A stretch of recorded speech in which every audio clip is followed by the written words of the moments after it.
आज के इस वीडियो में हम समझेंगे कि यूपीएससी सिविल सर्विसेज इतना बड़ा एग्जामिनेशन क्यों है और बच्चे इसको अटेम्प्ट करने से पहले ही डर जाते हैं। तैयारी तो कोई भी कर सकता है इस एग्जामिनेशन की, पर क्वालिफाई कितने करते हैं ये एक बड़ा सवाल हमेशा रहता है। अगर मैं प्रीलिम्स एग्जामिनेशन की बात करूं तो धीरे धीरे ये जो परसेंटेज है क्वालिफिकेशन का वो 2% से भी कम आ रहा है। मतलब अगर 10 लाख लोग इस एग्जामिनेशन को दे रहे हैं तो 20,000 से कम बच्चे इसमें आगे सेकेंड स्टेज जो कि मेंस एग्जामिनेशन था उसमें जाते हैं। इस वीडियो में हम डिकोड करेंगे कि क्यों वो 95% स्टूडेंट्स फेल हो जाते हैं। सबसे पहले हम समझेंगे कि ये जो इशू है ना वो प्लानिंग का है, सिलेबस का नहीं है। सिलेबस सबके लिए कॉमन है, जो भी इंफॉर्मेशन अवेलेबल है सबके लिए अवेलेबल है, बट प्रॉब्लम कहाँ आती है वो आज हम इस वीडियो में समझेंगे। तो हार्ड ट्रूथ को समझेंगे, आप इसके लिए तैयार रहिए कि जो फेल होते हैं students, most of the students, वो सिलेबस की वजह से नहीं होते जो बच्चे कहते हैं। क्योंकि इसके लिए एक बहुत इंपॉर्टेंट लाइन मैंने आपके लिए लिखी है, UPSC preparation 80% planning and 20% content. मतलब जो नॉलेज आपकी है वो 20% इफेक्ट देती है, पर बाकी प्लानिंग देती है कि कौन से सब्जेक्ट्स पढ़ने हैं, कौन से सब्जेक्ट ज़्यादा पढ़ने हैं, आंसर राइटिंग कैसे करनी है, न्यूज़पेपर कैसे पढ़ना है, करंट अफेयर्स को कैसे इनकॉर्पोरेट करना है, कैसे हमको अपना ओपिनियन बनाना है जिससे हम आंसर लिख सकें। ठीक है, स्टार्ट करते हैं। Every student reads the same book. जैसे कि फॉर एग्जांपल हमारी लाइव क्लासेस में, हमारे बैच में हम सबको एक जैसा पढ़ाते हैं, पर हम सिर्फ टीचिंग नहीं करते, हम ट्रेनिंग भी करते हैं। तो जो बच्चा ट्रेनिंग में आता है, मतलब फॉर एग्जांपल मैंने एक आंसर राइटिंग की क्लास ली, लाइव आंसर राइटिंग, सुनिएगा ध्यान से। अब उसमें मैंने तो क्वेश्चन लिखा, पर 10 बसेस मान लीजिए 8 बच्चों ने ही आंसर लिखा, तो बाकी 2 बच्चों ने वो इंप्लीमेंट नहीं किया, एग्जीक्यूट नहीं किया। उसका जिनने 8 लिखा उसमें से मान लो 4 ने ही कंप्लीट आंसर लिख पाया। वो 4 के कंप्लीट आंसर में मान लीजिए 2 में ही डेटा, फैक्ट्स, एग्जाम्पल सब कुछ इंक्लूडेड था विद कंक्लूजन के साथ। तो आप यहां से देखते हैं धीरे धीरे धीरे धीरे लोग फिल्टर होते जाते हैं।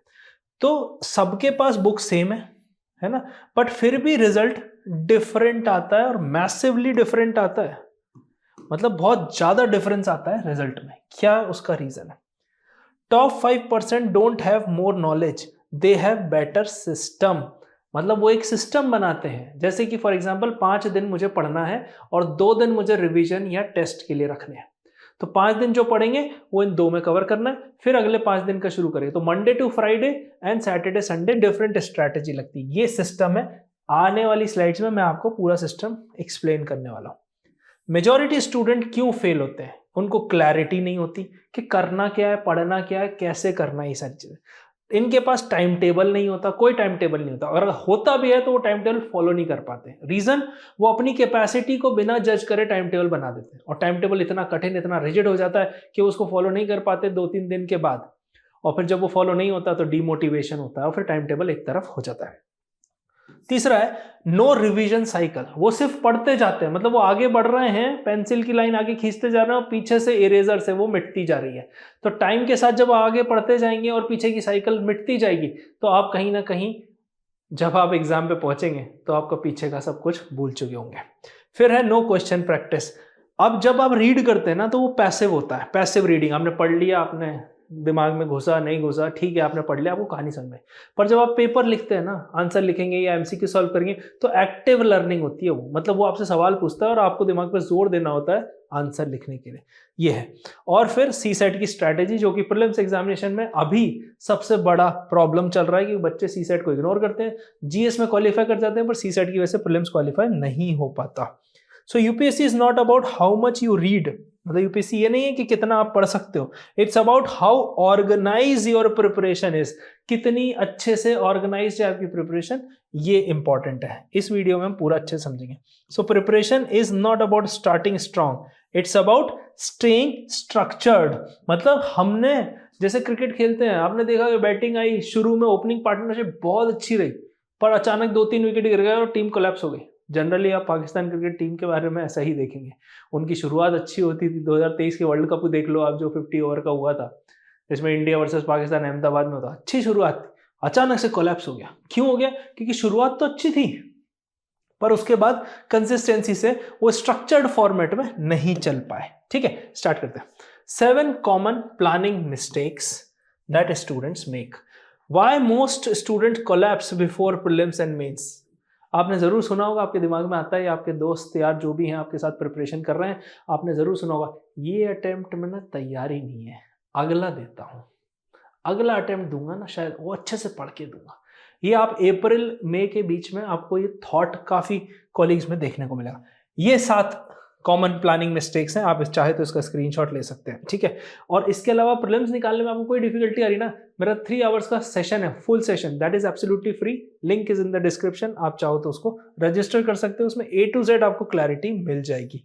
3 घंटा बहुत होता है, सिलेबस, PYQ, आंसर राइटिंग, सबकी क्लैरिटी। आइए फर्स्ट पॉइंट डिस्कस करते हैं, ठीक है। नो क्लियर रोड मैप, इनका रोड मैप क्लियर नहीं होता कि 12 महीने में करने क्या वाला हूं अगले 12 महीने, नो क्लियर रोड मैप। तो आज आप अगर ये वीडियो देख रहे हैं तो अगले 12 महीने का रोड मैप बनाइए कि भाई इस टाइम तक मेरा इतना पोर्शन हो जाएगा, इतना हो जाएगा, इतना हो जाएगा। फिर कुछ बफर वीक्स रखिए कि अगर वो डिले हुआ तो उसमें कवर करेंगे, जैसे क्रिकेट में रिजर्व डे होता है, किसी दिन बारिश हो जाए तो, ठीक है। They read everything but master nothing, तो सब कुछ पढ़ लिया पर मास्टरी किसी चीज में नहीं आ पा रही है। जैसे फॉर एग्जाम्पल मेरा एक स्टूडेंट था जो PSIR ऑप्शनल का था, उसको ऑप्शनल चेंज करना था। अब उसको PSIR ऑप्शनल की वजह से GS पेपर 2 स्ट्रांग था, फिर वो कह रहा है ऑप्शनल चेंज करना है। मैंने कहा PSIR तेरा ऑप्शनल अच्छे से है तो क्यों चेंज करना है। फिर उसने कहा मैं इकोनॉमिक्स लेना चाहता हूँ। अब उसने इकोनॉमिक्स लेना था, पर इकोनॉमिक्स के लेता और उसका ये 2026 का लास्ट अटेम्प्ट है। तो मैंने उसको सजेस्ट किया, वैसे मैं इकोनॉमिक्स ऑप्शनल पढ़ाता हूँ, बट मैंने उसको सजेस्ट किया कि आप PSIR के साथ जाओ, GS2 में भी आपको हेल्प होगी, PSIR आपका ऑप्शनल पूरा तैयार है, तो आपको चेंज करने की जरूरत नहीं। ये मेरा कहना है कि they read everything master nothing. तो ये जो स्टूडेंट है मैंने उसको इसलिए ये एडवाइस दी क्योंकि उसका मास्टरी थी PSIR में, जिसके नोट्स बने हुए थे, सब कुछ फिक्स था। ऑल्दो वो इकोनॉमिक्स बैकग्राउंड से था तो वो इकोनॉमिक्स भी पढ़ लेता, पर उसमें टाइम लगता है और टाइम को आप बीट नहीं कर सकते। मतलब जो चीज़ जितना टाइम लेगी वो लेगी, चाहे आप ज़्यादा पढ़ लो, कम पढ़ लो, बुक ले लो, कुछ भी कर लो, टाइम रिक्वायर्ड है वो होगा। बुक हॉपिंग ये बहुत सारे बच्चे करते हैं कि टू मेनी सोर्स। अब उनने कहीं पढ़ लिया कि हिस्ट्री में बिपिन चंद्र अच्छी बुक है, पर स्पेक्ट्रम से भी सवाल आ जाता भाई, है ना। पॉलिटी में लक्ष्मीकांत है, पर DD वासु से भी क्वेश्चन आ रहे हैं। अब देखो आर्टिकल है, फंडामेंटल राइट्स है, सब जगह सेम ही होगा, थोड़ा बहुत इंफॉर्मेशन ऊपर नीचे होगी, नोट्स में ऐड कर लेना, but too many sources creates problem, ठीक है। फिर आते हैं रैंडम डेली स्टडी, कोई फिक्स्ड आवर्स नहीं है ना। GS पढ़ेंगे, ऑप्शनल पढ़ेंगे, CSET पढ़ेंगे, जब जो मन आया किताब खोली और पढ़ना शुरू कर गए। फिक्स करो ना, मॉर्निंग के 2 घंटे में न्यूज़पेपर को दे रहा हूँ, करंट अफेयर्स को दे रहा हूँ, फिर उसके बाद 3 घंटे GS पे काम चल रहा है, वीक में एक बार 3 घंटे CSET पे काम कर रहा हूँ, ऑप्शनल की डेली स्टडी 1 घंटे की कर रहे हो। तो इस टाइप से फिक्स करोगे तो चीज़ें सब साइमल्टेनियस चलेंगी। ऐसा कभी नहीं होता कि हम सिलेबस कंप्लीट कर लें और फिर आंसर राइटिंग की शुरुआत करें, नहीं, सब साइमल्टेनियस है। Answer writing is the part of the preparation, लिख लेना। नो टाइम टेबल डिसिप्लिन, अब इसमें टाइम टेबल का कोई डिसिप्लिन नहीं रहता, मतलब कोई डेली वीकली टारगेट्स नहीं है, तो इससे कंसिस्टेंसी लो हो जाती है और फिर हमारी कोई अकाउंटेबिलिटी नहीं रहती। आज सुबह उठे और हमें पता ही नहीं है करना क्या है, तो ये एक प्रॉब्लम है। फिर आ जाता है 5th one, zero PYQ analysis. अब देखो जहां हमें जाना है वो रास्ता तो देखना पड़ता है, घर से निकले, गाड़ी से नहीं, गाड़ी से कहीं जा रहे हैं, मान लो दिल्ली से मुंबई जा रहे हैं, तो वो रास्ता देखोगे ना। PYQ वो रास्ता दिखाते हैं। रात में हम कार चलाते हैं, 2 व्हीलर चलाते हैं, हम वो हेडलाइट के भरोसे 100-100 किलोमीटर, 200-200 किलोमीटर चले जाते हैं। कैसे? वो PYQ आपकी हेडलाइट है, तो they don't know what UPSC actually ask. जब तक आप PYQ नहीं देखोगे तब तक ये प्रॉब्लम आप फेस करोगे। हमारी ऐप पे सेग्रीगेटेड PYQs आपको मिल जाएंगे, नहीं मिलने तो व्हाट्सएप का सपोर्ट नंबर दिया हुआ है, वहां से आप ले सकते हैं। उसकी मेहनत आप मत करना, आपको सेग्रीगेटेड चीजें मिल जाएंगी। डिलेड रिवीजन, बच्चे क्या करते हैं कि रिवाइज करेंगे 2-3 महीने बाद, तो फिर वो चीजें फिर से मेमोरी से उड़ जाती हैं और फिर फ्रेश रीडिंग की तरह आपको टाइम लगता है, तो मेमोरी रिटेंशन जो है वो कोलैप्स हो जाता है। रिवाइज नहीं करोगे, एग्जाम रिवीजन का ही खेल है। CSET treated as casual, so this is the biggest mistake.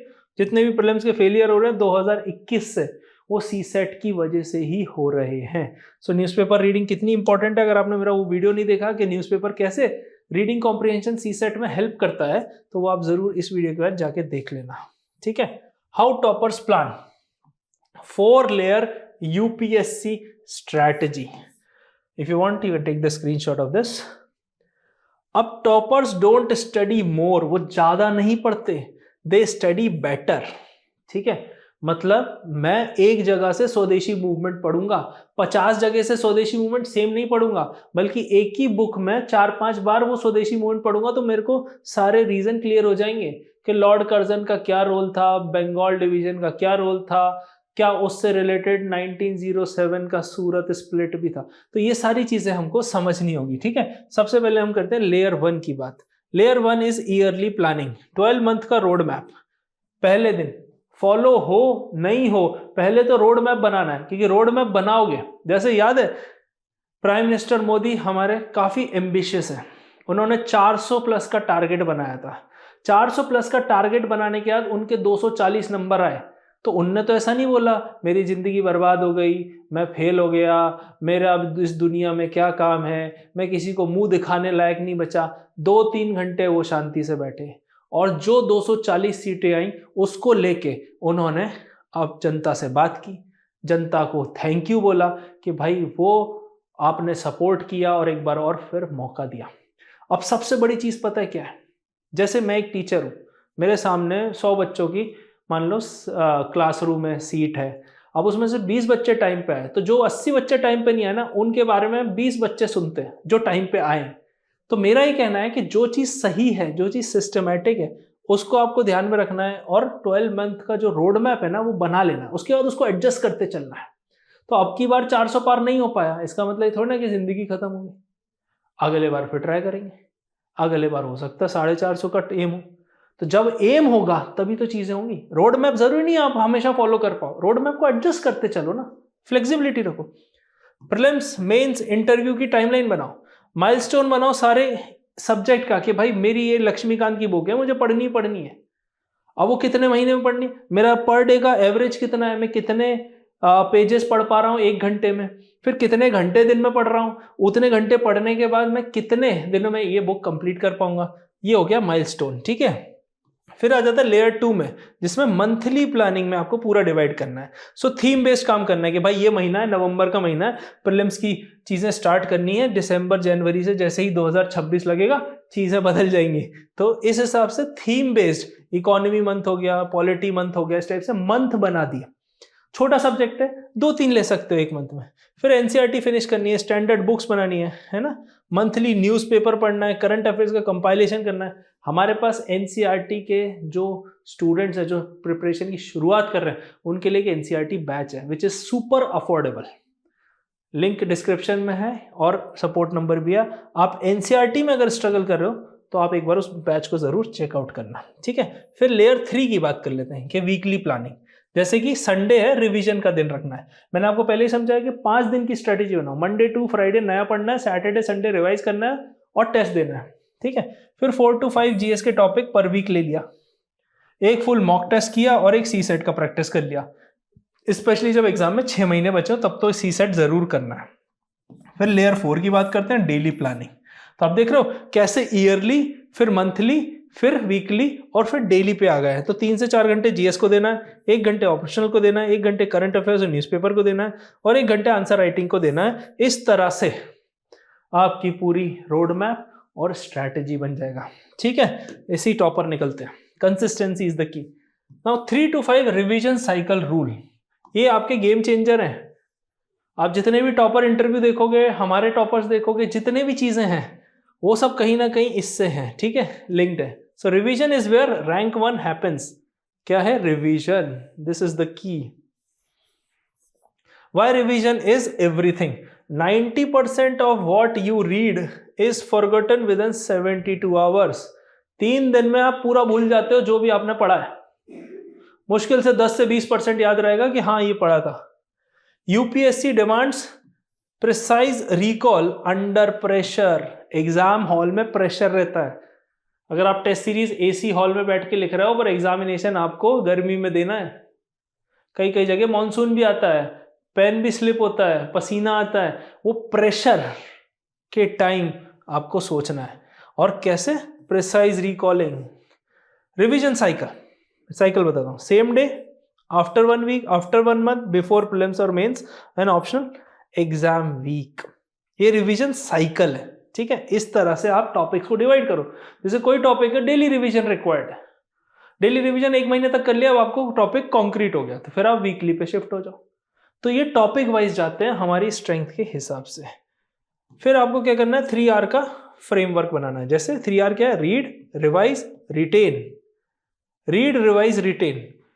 और रिटेन कैसे करना है, MCQ से, आंसर राइटिंग से। मतलब जो भी चीज आपको करनी है वो प्रैक्टिकलिटी से करनी है।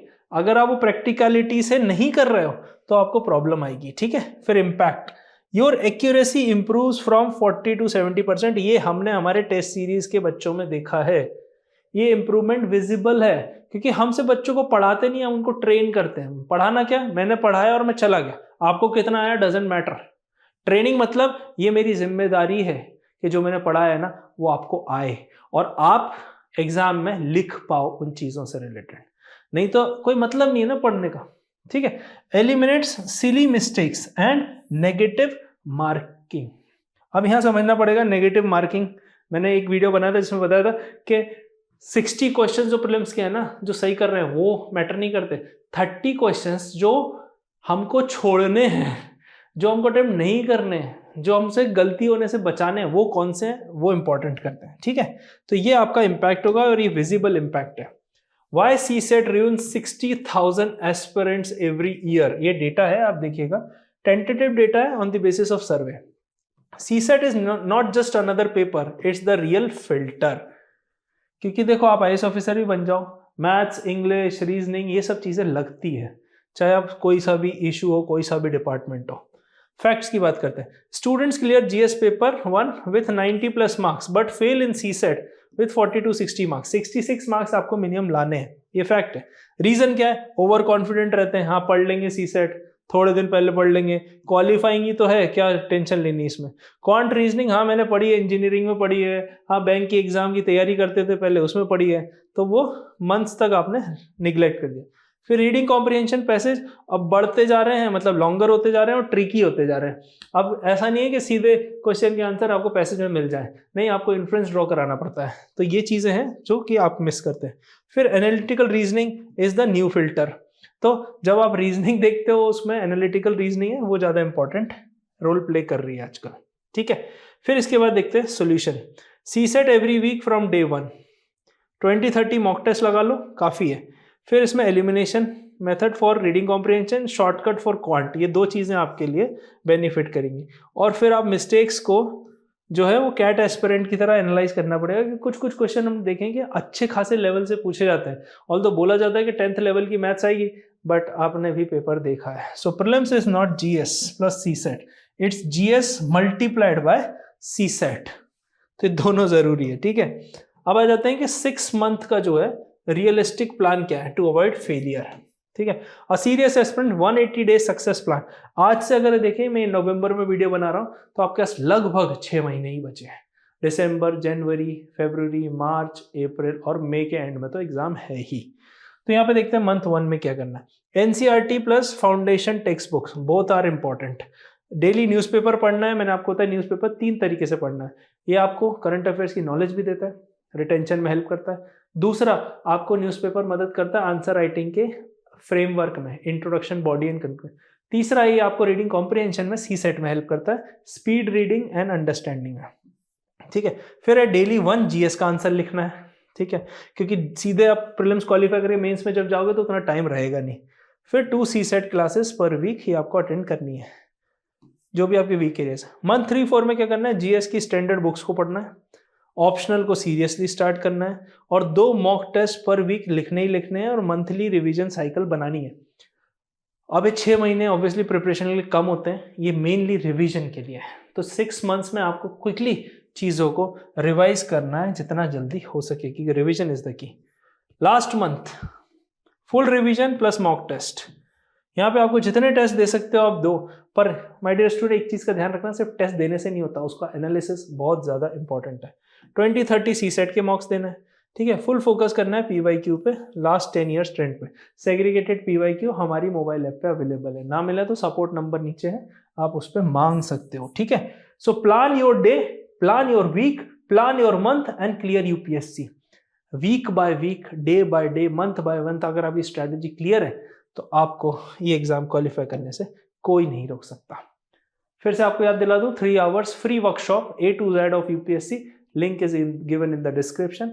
आप उसको रजिस्टर करके अटेंड कर सकते हो, एब्सोल्युटली फ्री है। ऐसी और वीडियो के लिए डोंट फॉरगेट टू सब्सक्राइब। अगले वीडियो में मिलते हैं। Thank you. जय हिंद।